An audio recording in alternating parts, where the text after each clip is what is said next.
আসসালামু আলাইকুম। আজকে শরীরটা খুবই খারাপ, আমার চোখে একটু ব্যথা, তার ভিতর দিয়ে ওই ভিডিও করার একটি উদ্দেশ্য। আজকে বাংলাদেশ নিয়ে বড় ধরনের এক চক্রান্ত চলতেছে।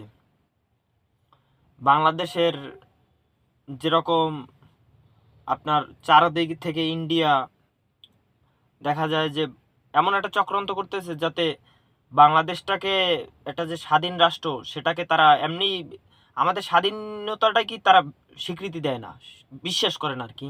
তারা মনে করে বাংলাদেশে এটা একটা আমাদের অঙ্গরাজ্য, যখন যা মনে করে তখন তাই করে। বাংলাদেশের মানুষে আসলে সবসময়ের জন্যই তারা কিন্তু কখনোই ভালো চোখে দেখে নাই। তারা আমাদের ঘৃণ্য চোখে দেখে, মুসলিম জাতিকে ঘৃণ্য চোখে দেখে। আমরা তারা বারবার বলতেছে যে বাংলাদেশে নাকি হিন্দু নিধন হইতেছে, হিন্দুদের উপর অত্যাচার করা হইতেছে। কই ভাই, আপনারা সঠিকভাবে আসেন, আইসা তদন্ত করেন, মিথ্যাচার কেন করেন?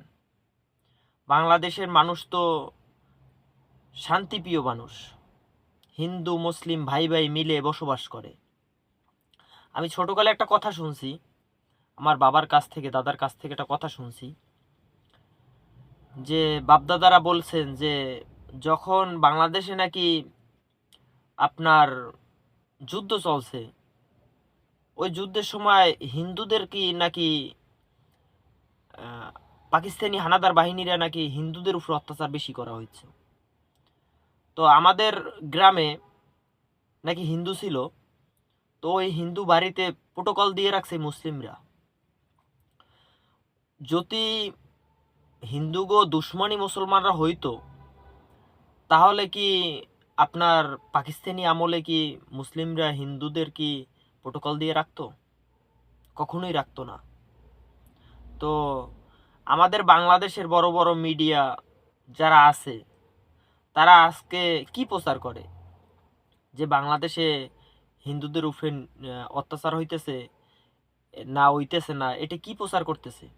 আর আজকে দেখেন, ইন্ডিয়ার মিডিয়া সত্য তো দূরের কথা, বাংলাদেশের মিডিয়া সত্যও বলে না। আর ইন্ডিয়ার মিডিয়া সত্য তো দূরের কথা, তারা মিথ্যাচার করতে করতে তাদের যান বাইরেই যেতেছে। অমিত শাহ গেছে পাগল হইয়া, মেন্টাল হসপিটালে ভর্তি করা হইতে হইবে।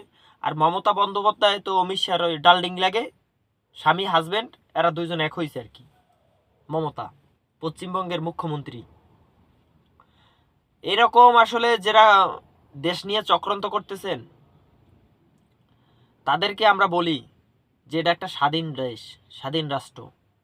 আমরা কখনোই হিন্দু নিধন করি না, অথচ আপনারাই কিন্তু মুসলিম নিধন করতেছেন প্রতিটা দিন, প্রতিটা মুহূর্তে। আপনাদের ভিতরেই দাঙ্গা লাগে। আপনারা বিভিন্ন এই বাবরি মসজিদে আপনারা হামলা করছেন। মুসলিম গো আবেগ যে জায়গায় জড়িত ওই জায়গায় আপনারা হামলা করছেন। আপনারা কি করছেন? এখন আগে বলতেছেন যে আপনার মসজিদের নিচে নাকি মন্দির পাওয়া গেছে। আজগুবি কথা রে ভাই, আজগুবি কথা। তো আপনারা এই প্রোপাগান্ডা ছড়াইয়েন না। আবার বলতেছেন বাংলাদেশে হিন্দুদের উপরে যে অত্যাচার হইতেছে এতে আমেরিকার থেকে শান্তি মিশন পাঠানো হোক, আমেরিকার সেনাবাহিনী মোতায়েন করা হোক আর কি, এরকম একটি ঘোষণা। এটা তো আমাদের বেলায় না ভাই, এটা তো ইন্ডিয়ার বেলায়। যেমন আমাদের বাংলাদেশের আজকে দূতাবাসে হামলা হয়েছে, এটা আমরা তীব্র প্রতিবাদ জানাই এবং নিন্দা জানাই। ইন্ডিয়ায় যে আমাদের বাংলাদেশের পতাকা জ্বালাই দেওয়া হয়েছে, তোরাই তো অত্যাচার করতেছে ইন্ডিয়া বেটা, আমরা অত্যাচার করতেছি? আজকে বাংলাদেশে একটা আইনজীবী মারা হয়েছে, তোরা হিন্দুরা মারছো। আমরা কি বলছি? আমরা মুসলিমরা জাতি, মুসলমানের যে আমাদের একটা আছে এটা আমরা ভুলে গেছি।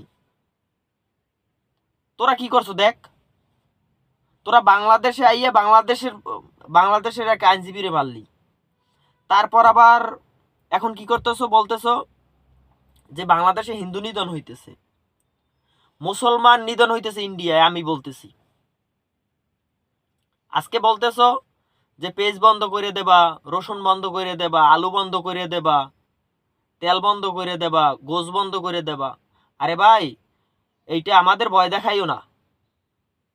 বাঙালি জাতি বীরের জাতি। বাঙালি পেঁয়াজ 200 টাকা কেজি খাওয়া শিখে গেছে, গরুর গোস 1000 টাকা, 1200 টাকা, 900 টাকা কেজি খাওয়া শিখে গেছে, তেল 180 টাকা 200 টাকা লিটার খাওয়া শিখে গেছে, আলু অলরেডি 80 টাকা কেজি খাওয়া শিখে গেছি আমরা। আমাদের ভয় দেখাইও না।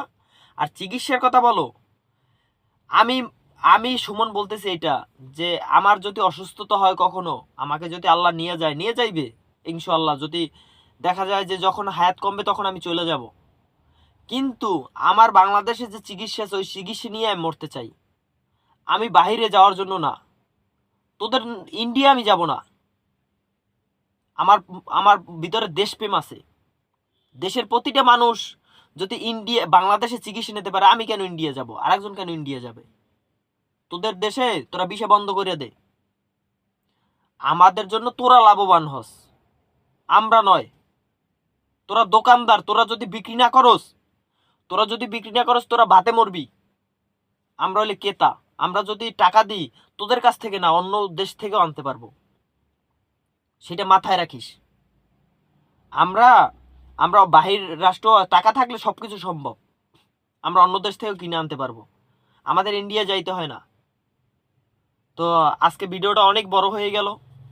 যাই হোক, শরীর অসুস্থ, তার ভিতরেও আপনাদের সাথে কিছু কথা না বললেই নয় ভাই, কষ্ট লাগে। এরপরও কিছু মানুষ ইন্ডিয়ার সাপোর্ট করে, এটা কষ্টের জায়গা, ব্যথা লাগে। আমার ভূখণ্ড ইঞ্চি ইঞ্চি মাটি সোনার চাইতে খাটি, নগদ রক্ত দিয়ে কেনা। শহীদের বিনিময়ে আমার রক্ত দিয়ে আমরা স্বাধীনতা পাইছি, এই দেশ পাইছি। আমার জন্মভূমি, আমার মায়ের ভূমি, আমার এই জায়গায় আমার জন্ম।